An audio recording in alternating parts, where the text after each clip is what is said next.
yes, you can deploy it with Docker, or you could install it directly on the Qlik server. Yeah, so you don't necessarily need to install it on Docker, but yes, you can run it on Docker, you can run it on a Mhm, Linux machine, or you can run it directly mhm. on the ClickSense server itself. Well, let me start with this because we're obviously cognizant of time. Yeah. Um, I will kick off this prompt so that it can like literally run a live demo for you. Mhm. And then I'll just discuss also some of the other points as well around what the options that you've got as well in that. But just to sort of quick sort of rundown is I'm using Codex, for example, here. So you are Yeah. not limited to whatever tool you want as long as the tool supports an MCP server Yeah. connection to it. Ideally, if it also supports plugins, so like skills and that, it's Yeah. ideal. So Codex, Claude Desktop, Claude Cowork, Yeah. Claude Code, those sort of Yeah. things, Mhm. all work perfectly fine. Once you've set it up, we do also ship a bunch of skills as well, which is Perfect. been one of the key things we've seen that works extremely well with agents, MCPs, and then the skills edition just makes things work that Mhm. much better from the agent side. Yes. Um, Let me just send this one off here while I'm running. But what the nice thing that I like when I use something like Codex and I've got then the Raptor MCP connected, in this instance, I've got a Raptor MCP connected instance to our Qlik demo server. So we have an on-prem demo server that I've got this connected to. And you know, what you could do is have these great discussions now because, for example, you could get the agent to start reviewing the data sources initially, right? So all your connected data sources that are on your ClickSense environment. So you can really get it to go investigate this data source, go pull the tables, the fields, what sort of associations can we do, what fields are garbage, you know, proper sort of documentation around that whole entire process, and then being able to there afterwards tell the agent, okay, let's build a finance application, from this data set, or let's create a QVD architecture, and I want the generators to run incrementally. These are the fields, so on and so forth. Um, and let's then go and create this application. So yeah, so then so the great thing is being able to sort of create this documentation around your applications, your environment, and that's what I do for these demos, sort of thing. So I have a bunch of demo data sources. I point my agent with Raptor to that demo data source, and then I start asking questions around what can we demo, what sort of demos can we do, to showcase the power of Raptor.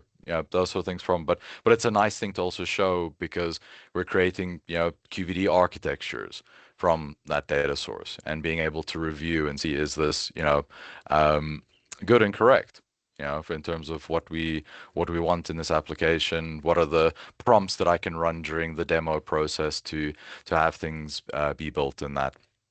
So having this sort of interaction with AI and the power of this sort of MCP really elevates then your output and then your possibilities in that. So that's the sort of things that we've seen. But if I go um, over here, I will make this bigger for you. I will minimize that one. Okay, I think that should be big enough. Just open this one up here. So wherever the MCP is installed, so we do run two flavors. So we run Studio, so runs node commands directly on your machine. So if Yeah. you, I guess if you're a single developer, that's where a Studio type MCP would make sense. It can connect to Qlik Cloud, ClickSense, the QV to QS migration process, and then the Power BI process as well. So we just have those different MCPs there. But when you have one that you can deploy on the server that you install, um, during the installation process, what we just define is a couple of custom properties from here. And then, so now you can define what the user gets access to in Raptor, what they can do. So can they administrate the Yeah. Raptor? Do they just get the normal access? So access to the ClickSense Raptor? or Mhm. soon to be the end printing Raptor. So we're busy working on the end printing stuff. Or do they have access to PBI or QV? Because not everyone's going to be doing a migration, right? Maybe one or two Yeah. people might, that sort of thing. And then also from a role perspective, we have here as well. So, it's great that you can give insights users. So you would just give sort of analyst, and now they wouldn't get any tools or skills loaded to them to be able to edit scripts, or manage data sources or publish applications. But also, once again, everything is also linked to their rights as well. So even if by mistake you give them, Raptor root, and you let them loose and they ask a query to create an app, it's still going to check against their access. And obviously it's not going to let them do it if they don't have the rights to create anything in that. So so it's at least all linked to that.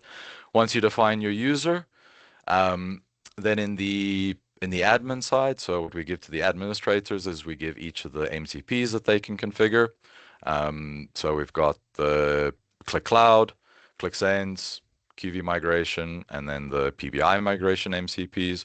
So you would just take this configuration into your Yeah. client, along with what you would actually generate is, so every user then will just come and generate their own Raptor token Yeah. here. So this token is linked to their user, their Qlik Sense or their Qlik user ID. Yeah. They'll grab that token, and then when they come back to Codex, where am I? Here we go. Settings, MCP servers. Then you'll just put your token in here, and now Yeah. your MCP is connected to there. Right. And as long as you've got a network connection to wherever your MCP is sitting, so then it will work with that server, with connected there. And then this same connection works with Copilot as well. So you can go create an agent in Copilot, and Yeah. then from there attach the MCP to that agent, Mhm. and what you call it then actually use it. So you can now deploy it to Teams, or people in Office 365 can then go and chat to their Qlik instance as well, that sort of thing, using that sort of MCP.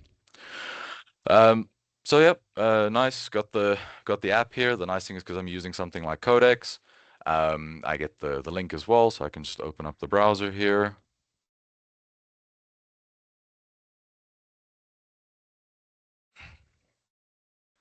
Yeah, I mean, yeah, I'm Yeah. not using, so the CLI was an option that I looked at down at one Okay. stage, but that's not the route that we went in the end.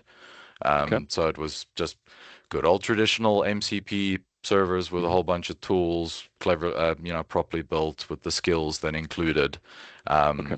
Mhm. Really made the proper difference. And Yeah. we constantly, whatever, so as soon as Qlik releases any new versions and that, then we'll always update and make sure we can do the stuff. So like with Qlik Cloud, for example, we can do everything on Qlik Cloud. So all the way from the data market, all the way up to a predict or a Qlik automate flow. Mhm. Yeah. For example, so building apps, publishing. So we can do all of that as well. Yeah. And then on Qlik Sense, it's the entire Qlik Sense environment from admin to building apps to reloads, managing users, all of that stuff. So as you Mhm. can see, got the application. It's Mhm. looked at Yeah. the data. It's identified bucketings that it could do as well Yeah. into it. Mhm. Yeah. Um, you know, Sort of things that it's picked up as what it wants, and then of course everything that I've defined in the specification there afterwards. And then you get your final application that Mhm. you can now as a developer just come and edit, maybe make a couple of tweaks and things like that, or chat to the AI agent and say, okay, you know, what's it based off the app? What uh, extra would you add? Yeah, now Can you can start you? having. Yes, of course. So it's Okay. full. Now you Mhm. can say, I don't want a bar chart here. I would like a pie chart instead, or Yeah. things like that. Or even what we implemented as well is that you're able to come to somewhere like eCharts or Mhm. D3. or I think it's Chart.js as well as the other one. You find a chart that you particularly like um, in your app that you want. You would just open up the, oops, sorry, open up the example, take a screenshot, copy the code here, come to your codex and just say, can you replace this chart with this extension? And then we've got the tools to help the agent to go and actually build and replace then the object with your requested extension object. And now you can use your agent with Raptor to maintain the extension, update it, change it how you want, things like that. Yeah, so you can create extensions on the fly. And then all we do from that side is if we come to the hub here, I'll show you. Yeah, that's fine. Extensions. So then we start creating these Raptor extensions, which now then the AI agent can maintain, manage, update, do whatever you want. And it's not just obviously these libraries that you're limited to. Because now, because it's an extension and because it's JavaScript, like I've said, you can even make entire systems now out of an app, I need a button in my application that when I push it, it triggers a SharePoint list to be updated with then extra workflows in the background. There's lots of those sort of different things that you can do. Let me open. Yeah. So no, we priced it for an SME market. That is the target market. So all our SME customers we've been discussing with have been. It's not a number. So you can see, Jace. You can show the pricing.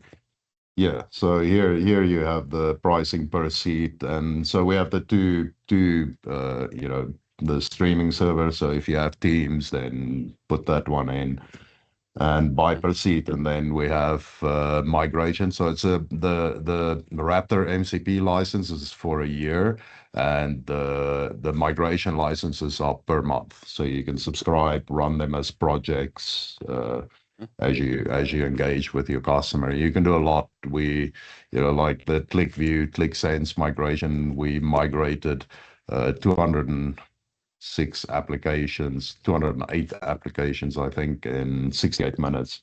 So the migration itself, it'll just run until it's done, and then you can start modernizing immediately. We did do a Qlik View to Qlik Sense recording. I'll share it with you. Partnership, 30%.